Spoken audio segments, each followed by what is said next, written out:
Tonight on Nova, a chess match with the highest of stakes. This man is the world champion. His opponent, a computer. A game of enormous mathematical possibilities, chess has always been a test of human intellect. The idea of the game is still the same: to destroy your opponent ego, your opponent mentality. Even if it's a computer mentality, it doesn't matter. Who will be the ultimate champion when man squares off against machine in the chip versus the chess master?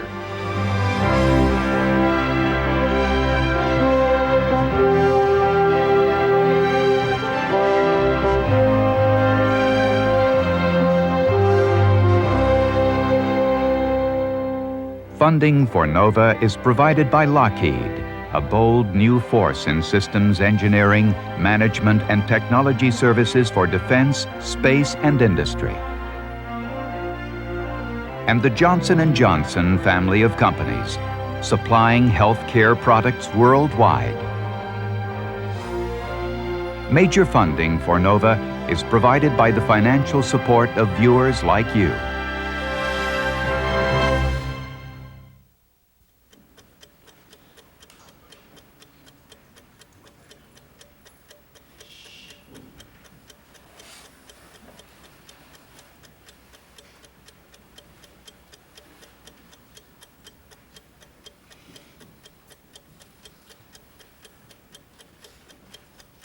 Even if you don't understand how to move chess pieces, what you have here is the phenomenon of how we define ourselves in relationship to the machine. The machine has a name, Deep Thought. It's the computer world champion of chess. Across the board is Garry Kasparov, the human champion. Maybe the best chess player who's ever lived. I mean, the idea of this match is much wider than chess itself. It's man versus the computer. And right now, watching this enormous development of the computers, I mean, people probably have this fear. It's very deep still, but it's a fear. Who knows? Probably in the future, computer will replace us. I mean, will control our life. And chess is probably the only kind of activity, human activity, when we can compare our ability and computers. This has never happened before, not at this level of the game. A game that's come to represent the complexity and intelligence of the human mind, the ability to think. In this arena, man has been unchallenged until now. It is nice to think that no matter what these wonderful computers can do, they can't beat me at my game, by George. And that's gone. Or rather, it's rapidly coming to a close. We never thought that a computer would play at grandmaster level. And here's one already doing it. Chess may be only a game, but not for the grandmaster or for the scientist. But I think the whole notion of man versus machine, it goes really to the heart of human instinct, because we invented the machine. It's our creation. And in some sense, to have this machine be better than us, I mean, this is almost a foreboding of a lot of the things that have happened in science fiction stories that we put off as being mere fantasy. But unfortunately or fortunately, depends on your point of view, these days may not be that far away. On this day, a game of chess has stirred new possibilities and old feelings. These same emotions have been aroused whenever one talks about computers thinking. And that, in turn, has seemed to me to have something to do with the fact that many human beings seem to get their feeling of dignity, worth, self-respect out of some notion that the human species is different from everything else, from some idea of uniqueness. And of course, then if you take away some kind of uniqueness, that's very upsetting.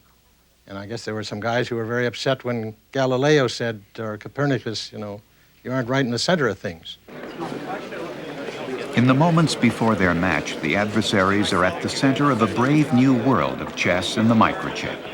Like fighters before a title bout, They're pressed for clues to the outcome and meaning of their confrontation. I think you're right, but one has to be a good tactician and very patient. That's true. That's why I said that if computer is much more powerful, it's a 1 billion. Do you feel bad that what you may be doing is like taking away the human creative, soul? I don't think it's taking away the human creative soul. In a sense, we are creating something that's human, try to duplicate the human's behavior, in some sense. You're not trying to create a super, thing that's unhuman, that's better than humans. Can you do that? We're trying to build something that's better than all human in a specific domain. Now, what does that do? Unclear. But doesn't that necessarily have broader implications? No, it doesn't necessarily at all. Because you have to win the chess game. If you can win having 70% or 75 or 60, I thought it was what's the reason? Yes. Kasparov sweating a little. He's talking about representing the human race. Well, we prefer to think of Kasparov as a willing participant in the experiment trying to measure the human limitation in chess intelligence. Okay, we're ready to start. Could we have quiet, please? The experiment is being conducted at the New York Academy of Art, an unlikely laboratory for what became a media event. I'd like to introduce the protagonists. First of all, from Carnegie Mellon University, where they created this. They're now at IBM, incidentally. I'd like to introduce the men and the brains behind deep thought. Murray Campbell and Fengchang Xu. Hey, can you describe what it was like the day you played Kasparov, what the atmosphere was like in that room? Hostile. Hostile. It seemed like almost all the people there were rooting for Kasparov, except for maybe a few people in computer science who were rooting for the computer. Well, I was at Carnegie Mellon, where the actual computer was located at the time, and we had a small room set aside for spectators. So we assumed they'd all be, people who are familiar with deep thought and who would root for deep thought. But even there, almost no one was rooting for deep thought. Almost everyone was hostile. And now I'd like to introduce a very young man, incredibly young for what he's accomplished, from Baku in the USSR, a man who at 26 can very reasonably claim, and he's being heralded as such, as the greatest chess player in history. I'd like to introduce the champion of the entire world in chess, the world champion, Garry Kasparov. I mean, this is something. This is an event. Kasparov. There's been no one like him in the chess world since Fischer that generates this kind of emotion. It's sort of hero worship. Bad guy, bad boy kind of emotions. That he's just perfect to be the first person to go in, the first world champion to go in with the emerging strong chess programs. Garry, if you were to lose in the next few years to some super machine, what effect do you think the loss by the world champion to a machine will have on chess as a creative and as a business enterprise? You mean within the next 5 years? Yeah. Well, whatever. Okay, thank you. It means that I will be world champion for the next 5 years. Thanks for this compliment. Yeah, I understand. I think we'll find enough ability, human ability, to fight, especially against a computer. But if computer beats one day, I don't know what will happen. I don't think that chess will be stopped. But it will be very unpleasant, not only for the chess players, but for the human race itself, because it means that you can provide better mind than the human one.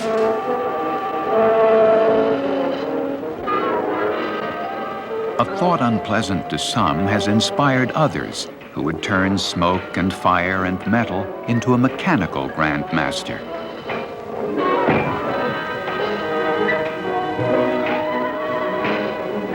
This French film, The Chess Player, told the story of an 18th century Hungarian nobleman who claimed to have done just that 100 years before Frankenstein's monster. The idea has always attracted a crowd, as it did at the royal courts of Europe whenever the Turk came to play. Then as now, the claim that a machine could think for itself had to be proven to a skeptical audience.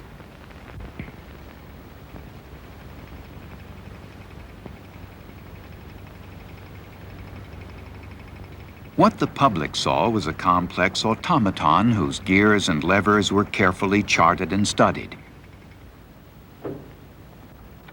The Turk was one of the most popular and successful chess players on the continent.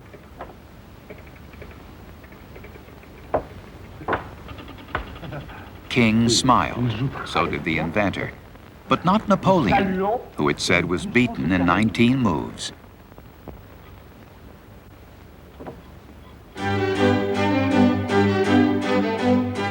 The Turk had many imitators. Mephisto, the marvelous mechanical chess player. Ajib, the greatest wonder of the 19th century. But there was one thing all these early mechanical players had in common. Concealed inside the machine or in a nearby room, a human chess master operated the controls. They were all fakes.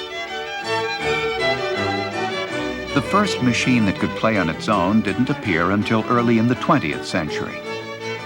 This chess contraption of pulleys and weights, of wires and electromagnets could play a simple end game and find the winning move every time. That's where automated chess stayed until the 1950s and the electronic age. As far as machines are concerned, chess became very early on a challenge to see how far we could carry computer programming into the realms of what is usually regarded as human intelligence. And chess is usually regarded as something that requires deep thought. I guess that's why they named the program that. So it seemed to be a very good area in which to test our ideas of how you can program a computer to be intelligent.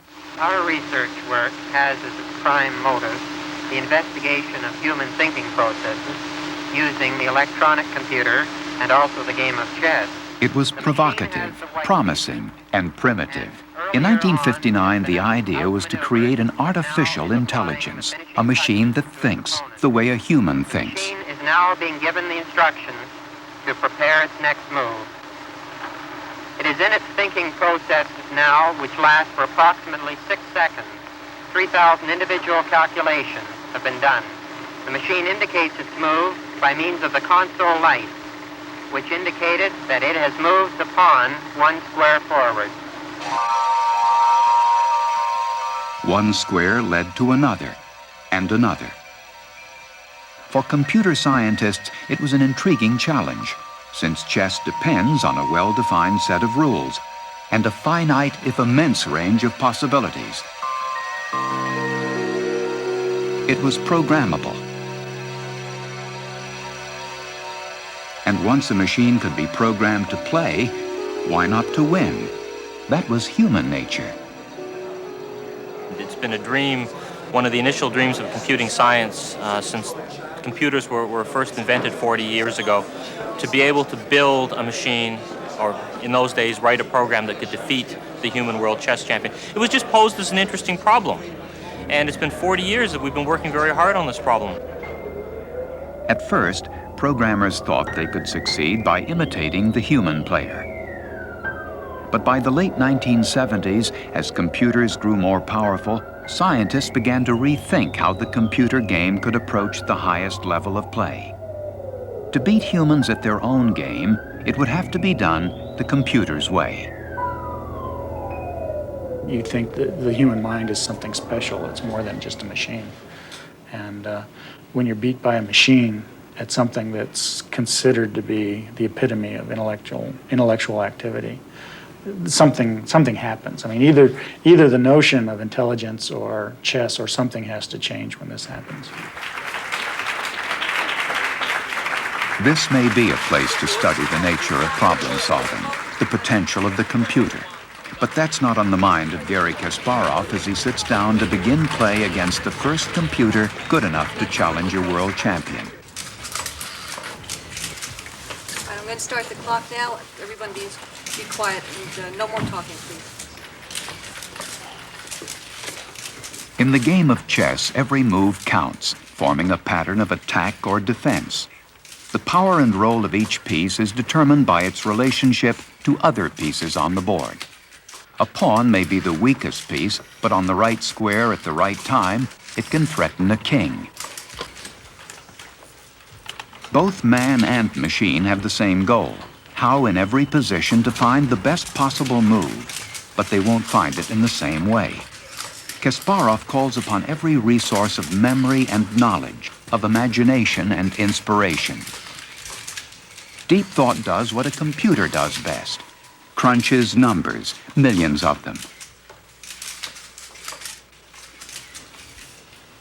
Computers deal with ones and zeros and add and subtract. The grandmaster deals with initiative, momentum, attacks, defenses. He can't even explain some of the things that he did. If you ask Garry Kasparov why he made a certain move, he'll say, well, it was just the right move, or it feels right. What Garry Kasparov knows is the weight of history, the burden of defending a tradition traceable at least to the 6th century, to India or Persia. When the Caliph of Baghdad was asked, "What is chess?" he answered, "What is life?" For the faithful, the 64 squares hold incomparable beauty and impenetrable mystery.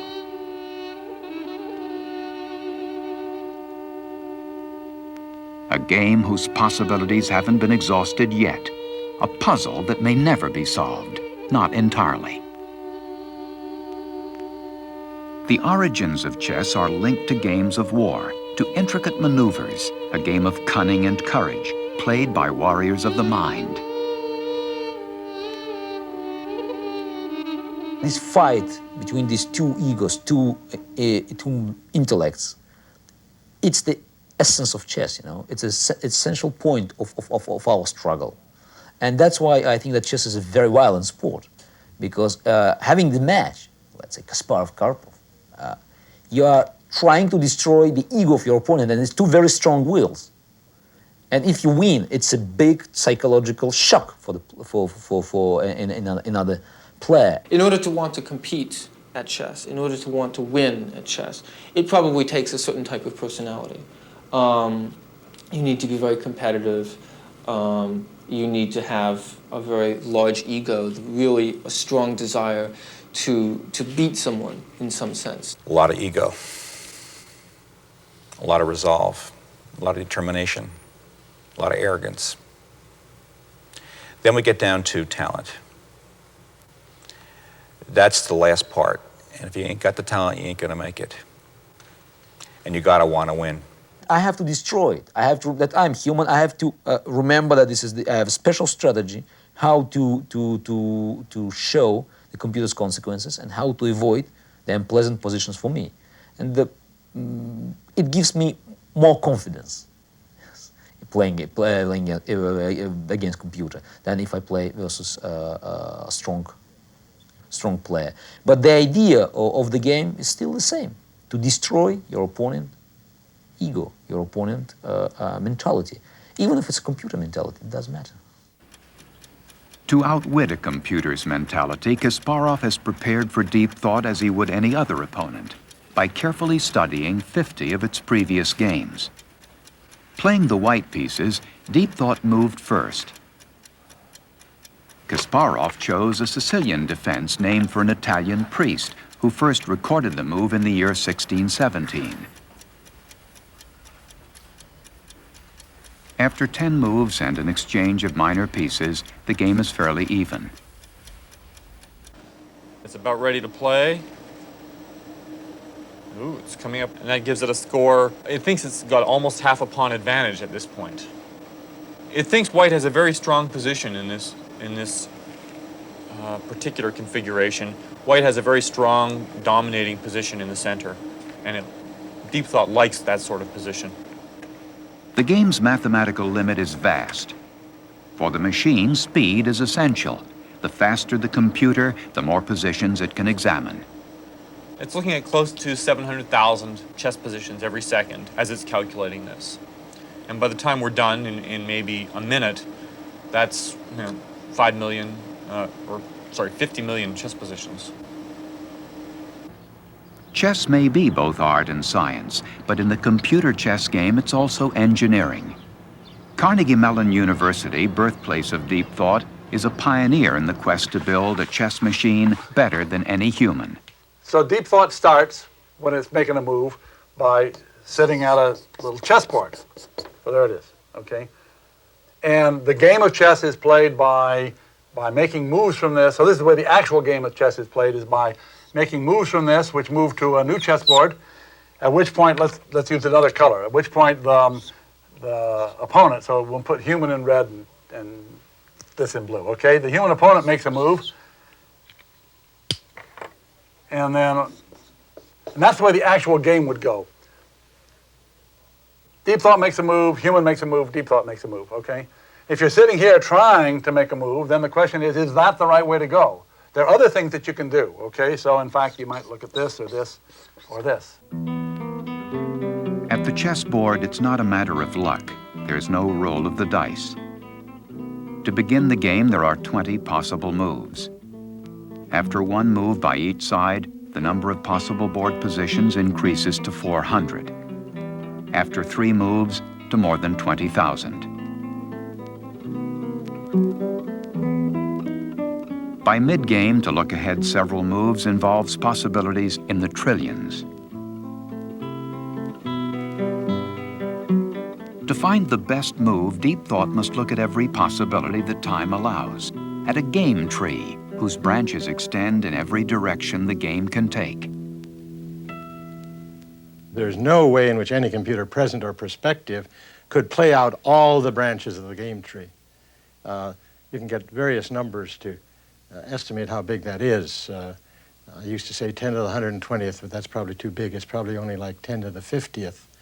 Well, that's a number that's order of magnitude the number of molecules in the universe. And so the problem sitting here, I don't know, that's the human, I guess. I don't know what deep thought. Deep thought looks like this. It's got squares or something like that, okay? So if this is deep thought, not the human here, it's got to consider all the different ways the game might go. Someplace out here, so let's take it here, someplace out here, a good thing happens. Deep thought, from deep thought's point of view. Deep thought, in fact, takes a rook. It takes something, takes a piece of material off the board. And that's the case, then that's a big plus for it. But if that's the case, then the human is certainly going to see that, right? So the human certainly isn't going to go do that move. Human's going to go and take this move, for which, in fact, we may go way out here some more before good or bad things happen. The computer determines which moves are good or bad by its evaluation function, which assigns a numerical value to each piece on every square of the chessboard. Well, deep thought is partly number crunching, but partly more generally symbol crunching, because it's looking at actual chess positions stored in the computer. But the symbols there don't represent the numbers from 1 to 10. The symbols there represent queens and pawns and rooks and so on in a certain geometrical relation. We know how to program a computer memory so it'll keep that geometric information around. Sort of like like your mind's eye, like a mental image. And what it does is to say, well, if I made this move and the board was changed in this way, what would it look like then?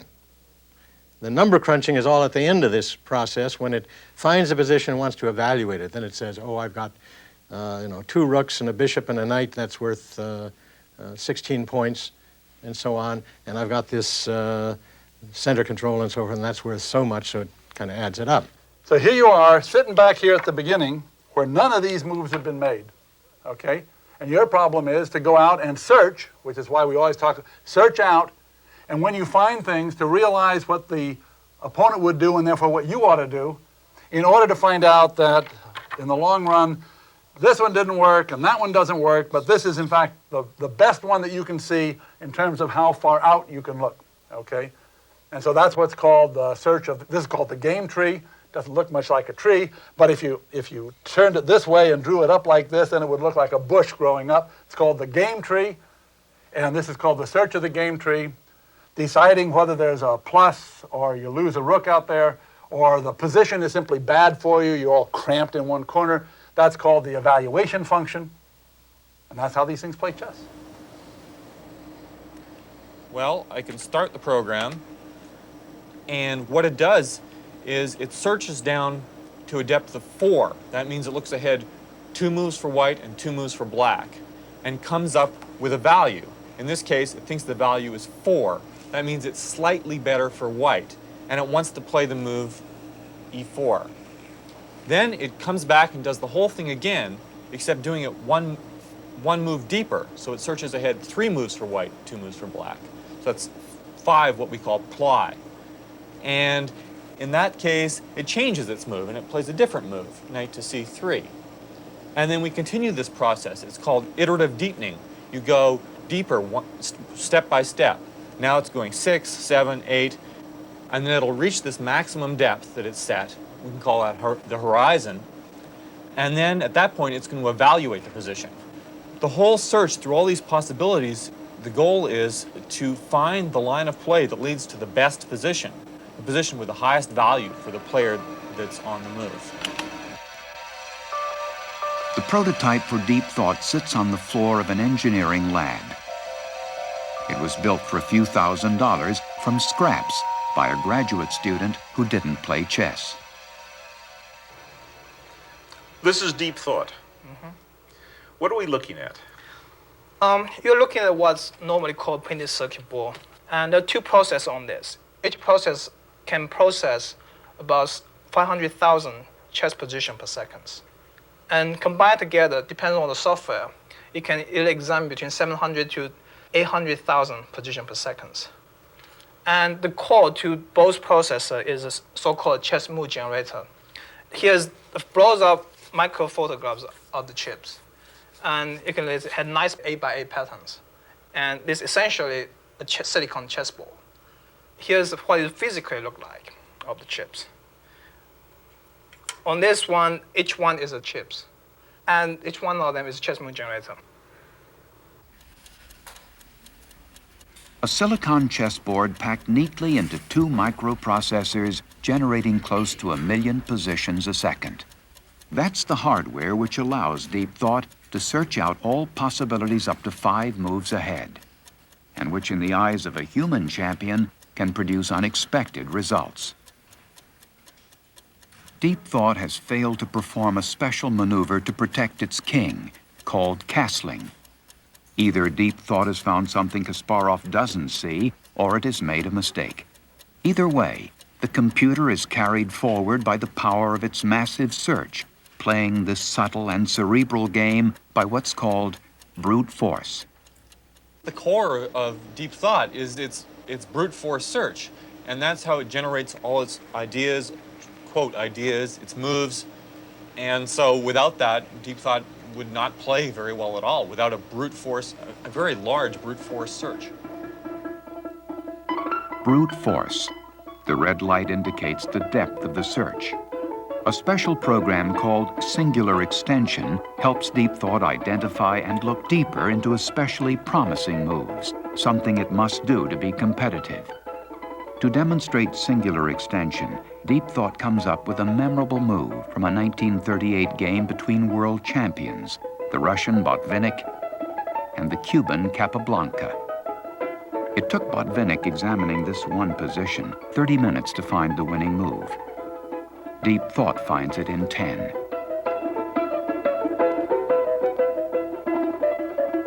Singular extension gets more out of a computer's search, enabling deep thought to see as many as 20 moves ahead in complicated positions.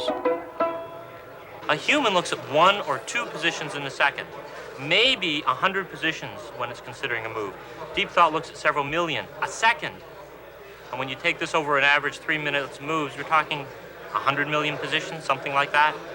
Very, very little knowledge, lots of engineering. For deep thought, a little knowledge goes a long way, but not without a code of commands that weighs almost 5 pounds. In tournament play, there are time limits. For deep thought, that means a trade-off between time spent on search and time spent on knowledge, including its evaluation function. The deep thought team believes more speed alone, a deeper search, will be enough to win, but they're taking no chances. You need some minimum amount of knowledge. And of course, the more knowledge you have, the less speed you need. But the way we look at it is that if we can add a little bit of extra knowledge, that gives us an extra margin of safety in achieving our goal to beat Kasparov. More has been written about chess than for all other games combined.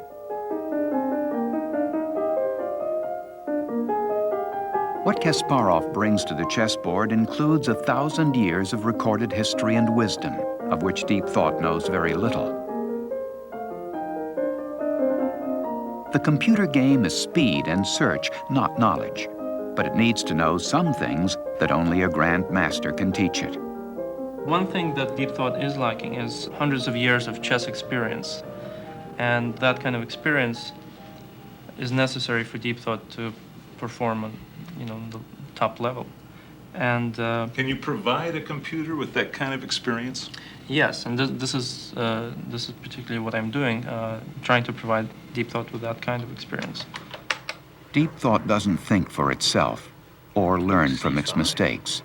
To fine-tune its performance, the computer is given classic chess problems. If it fails to solve them, its program is re-examined with the help of one of America's best players, Max DeLugie. Have you played Deep Thought? Oh yes, many times. What was the outcome? How have you done? I don't know. I guess Murray keeps the tally. Max tries provocative things to try and discover more weakness in the program, so he doesn't necessarily always play what he thinks is the best move. He will play a less good move in order to test out some idea. There are certain limitations for deep thought now, and it's going to be a question of whether brute force will, beat out pure intellect. That question has aroused enough curiosity to bring Anatoly Karpov to IBM on a rainy holiday weekend. The world champion for 10 years, no one has won more chess tournaments than Karpov. And no one like Karpov has ever come to IBM, not to play chess. King f6, king c3, king e7, king b2. Yeah, g7 should be. G7 should be, yes. G7. And then we don't need to play this. Karpov had been surprised, stunned, by an earlier game he'd played against Deep Thought, which he was almost forced to draw. King c4. The latest line is looking at is King C4. No, but just wait, don't make mess with the variations. Today isn't a rematch, but a chance to compare his chess thinking with the computer's calculations. Knight take, G7, bishop. The computer is considering every conceivable possibility. But I don't have to pretend that I'm seeing everything in the position. I make no such pretensions. In fact, I discard 99% of all possible variations. But what I'm seeing almost as instantly as Deep Thought is calculating and reassessing thousands of variations is the soul, the heart of the position, and I'm right there. How humans play chess hasn't changed in 500 years. Deep Thought is driven by electrical impulses that produce a brute force search. Soviet grandmasters like Lerner and Tal, known as the magician from Riga, respond to more inexplicable urges: instinct, intuition, ingenuity. A computer doesn't know this side of the game, or the hero worship it can inspire.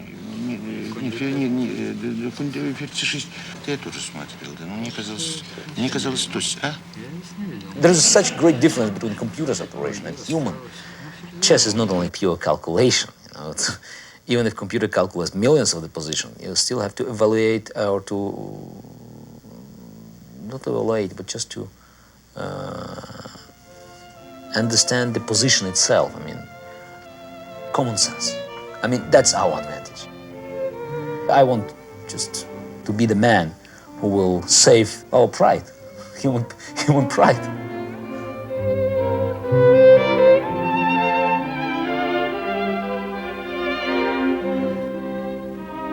How the machine plays chess is understood, at least by computer scientists. At the chessboard, it's man who works in mysterious ways.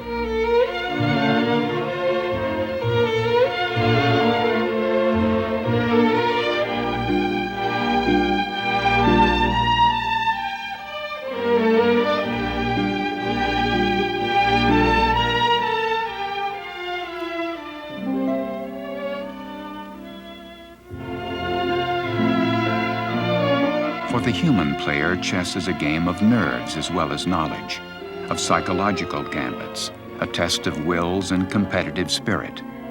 None of that will matter to deep thought.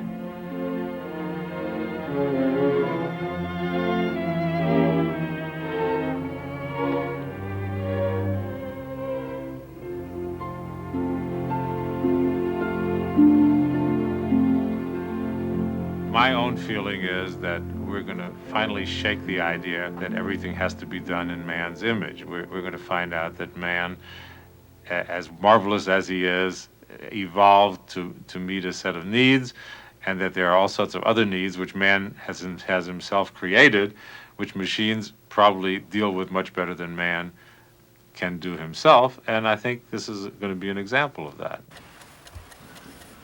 In a chess game, humans can suffer lapses of concentration or memory and commit blunders. Computers have bugs.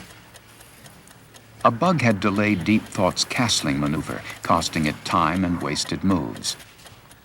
In pieces, the game was still about even, but the initiative had shifted to Kasparov. Deep Thought's strength is tactical, short range, the ability to analyze a specific position. Its weakness is long-range planning, strategy, the very heart of the human game. No one knows this better than Robert Byrne, a grandmaster and regular sparring partner for Deep Thought. In a series of games, Byrne has tested the machine's capabilities, strategy and tactics. I'm bringing things around to the queen side. I want to attack. I mean, is Deep Thought at this point doing things that a human opponent would not be doing? Well, yes, Deep Thought has been having trouble forming a plan. And a human would try something, even if incorrect, would try to become more active. In the beginning, DT can play second-rate strategy, which it did here, misplaced some pieces. But once the pieces are on the squares where DT puts them, it slowly integrates them given time. So it makes use of the situation in which it finds itself. That's not just in this game. DT does that.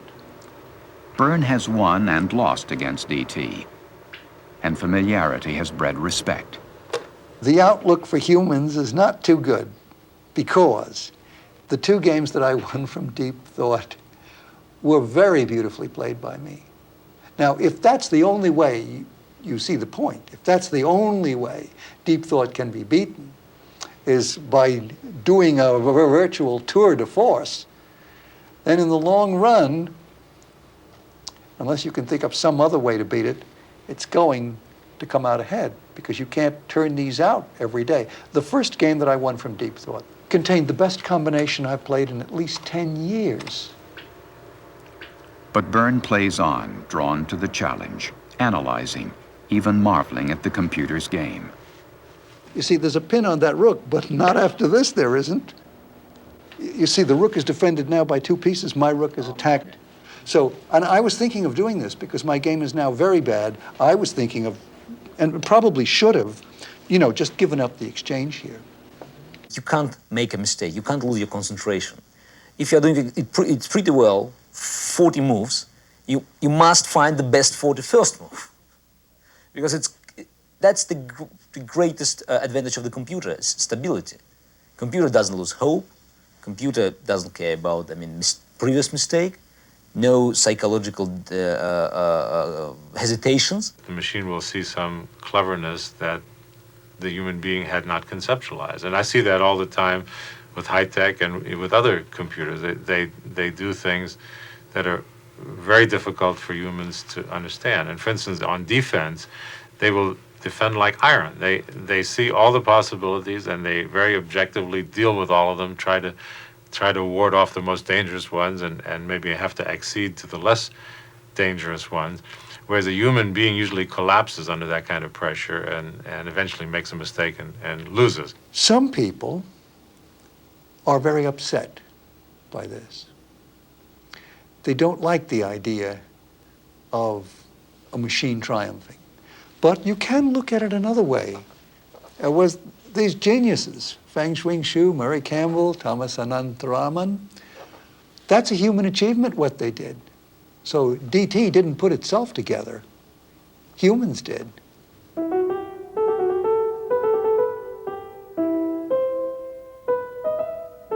There are men behind the machine. Here at IBM, the team that created Deep Thought as graduate students have proven that whether or not a computer can think, it can in this field compete.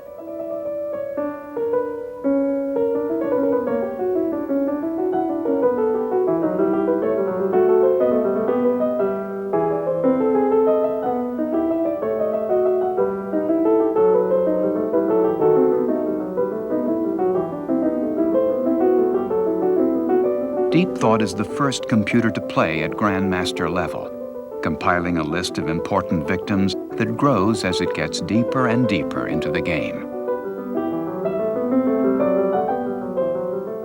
It's very important that they refuse to follow the traditional way, to copy our brains, our mind. And they try to use only computers' advantages, calculation, evaluation, etc. And that's the best way now. But I'm not sure that the computer will beat world champion, because it's a difference to beat players, chess players, strong grandmasters, even contenders, and the world champion. Because world champion is absolutely the best, and his greatest advantage, his greatest ability is to find a new way in chess. And it will be something you can't explain the computer. It's a big issue of psychological interest about what lets a Kasparov play the kind of chess and show the kind of performance, given, for instance, he would not like this way of saying it, I'm sure, given that he only can search a little bit. You have to feel chess game. You have to feel the harmony of chess pieces at the board. It's beyond computer's capability, it's no doubt. And I'm sure it won't be available even in the future. The positions have been staked out. In the opening, the two sides had maneuvered for control of the center, for influence over as many squares as possible, for mobility and striking power. Now they are ready to engage their forces to begin the battle of the middle game.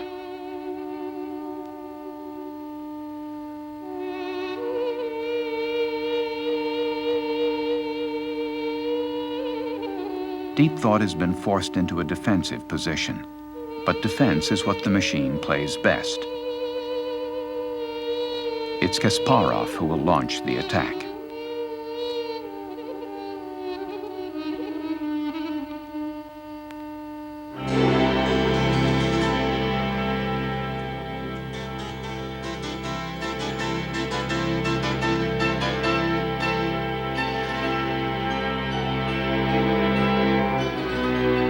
Tradition and culture have bestowed upon the world chess champion an aura of mythic mental powers that will not be easily conceded to a machine.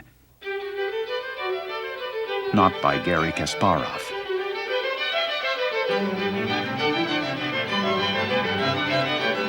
For as long as chess has been played, it's been analyzed, a ritual that draws the chess crowd to a nearby room and fills it to capacity. Interesting idea. I don't know if it works. See, one of the beautiful things about chess is its complexity. Humans have so many different ideas, and there are games and positions still in the Fischer-Spassky match in '72 that haven't been clearly explained. I mean, in any games. Of course, computers are threatening in the long run to take some of that mystery away. Some of the thing that puts the human on the frontier of knowledge.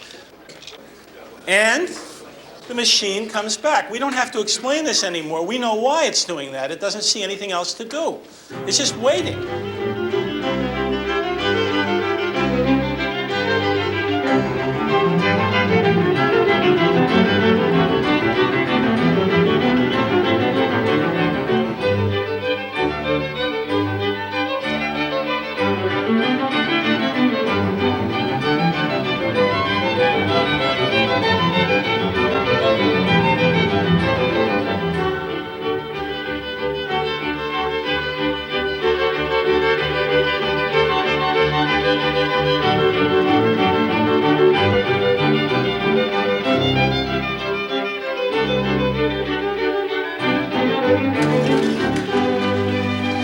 The rook took at D1. The computer is playing on, but he's a piece behind. And indeed, it was correct in evaluating some moves ago that its position was worth a piece less. Did it see all this? I don't know.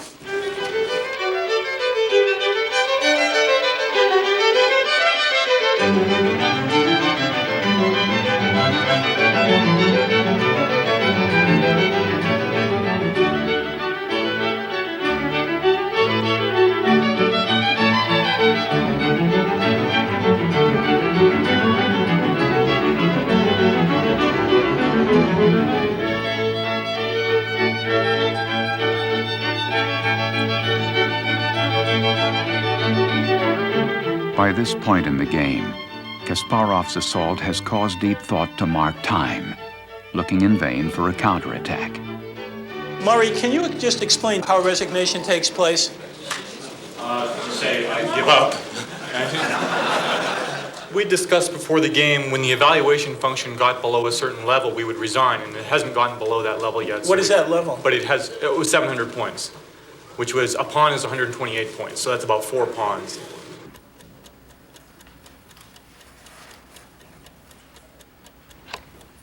And then, after 52 moves, it was over.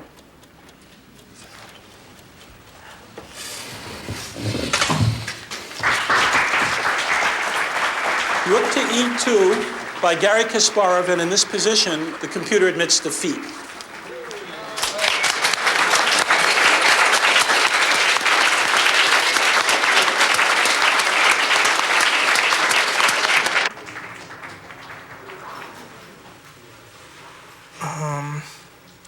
I think there's always there's a man versus machine element involved, because even at the beginning of history, people has always had fascination of creating his own equal, and this sort of a step toward that dream. Of course, it's a failed step, but it's interesting anyway. After 2.5 hours, Kasparov had prevailed, but it was like no other game he had ever played. Should I explain something else? Yes. Okay, I did it well. Yes. Yes.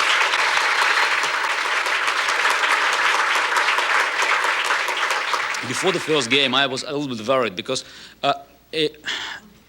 playing versus human being, I have my opponent opposite me, and it's kind of energy goes between us. But today there's no human being and there was no energy, it's kind of black hole.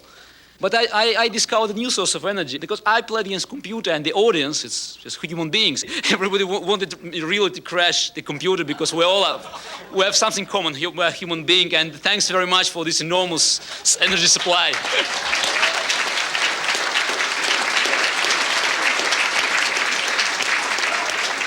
You know, people felt vindicated today, it seemed to me. We, humanity, had a common triumph. The computer people, of course, are always saying that, you know, that their triumph is a triumph for humanity as well, and that isn't this, you know, this is one more reflection of all the things that we, you know, are capable of and what we can create. But we don't emotionally feel that way. I mean, we root for the lone Kasparov here. For many, the unthinkable had been avoided. For others, what lay ahead was the inevitable.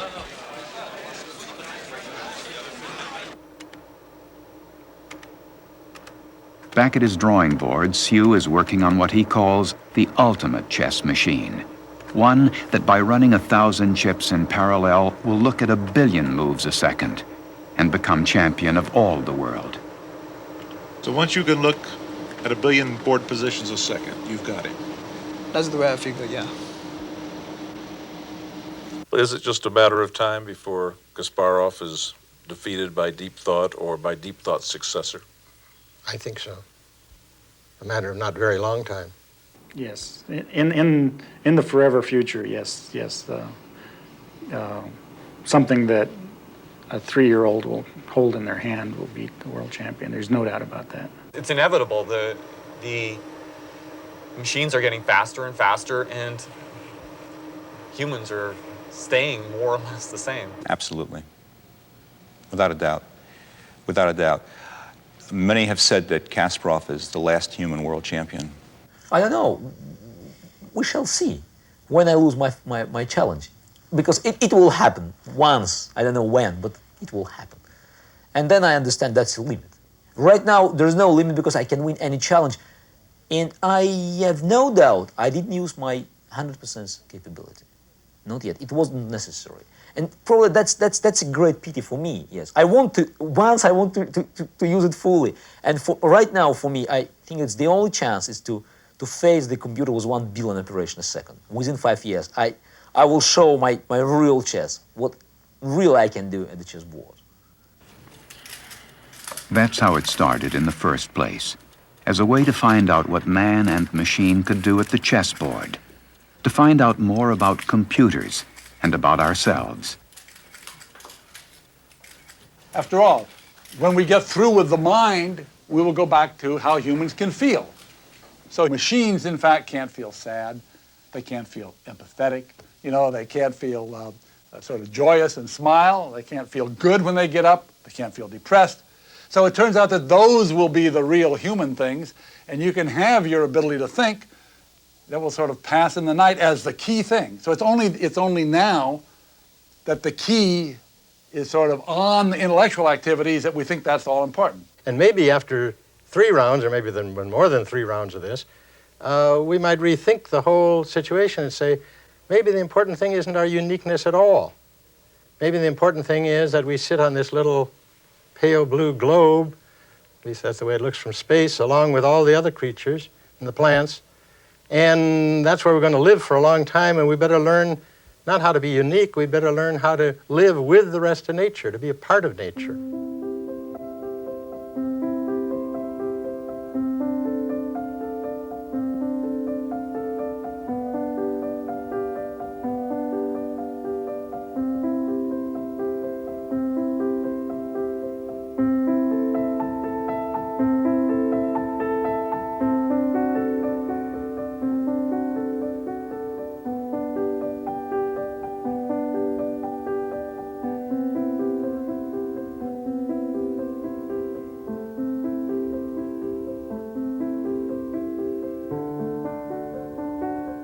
At the dawn of the computer age, the first game of chess was played to test the limits of the machine.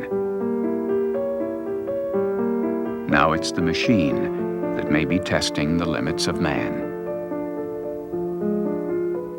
We human beings don't really understand ourselves. So I put a very high priority on getting a deeper understanding of human beings, including our thought processes. And I see the computers as having helped us and helping us toward that goal.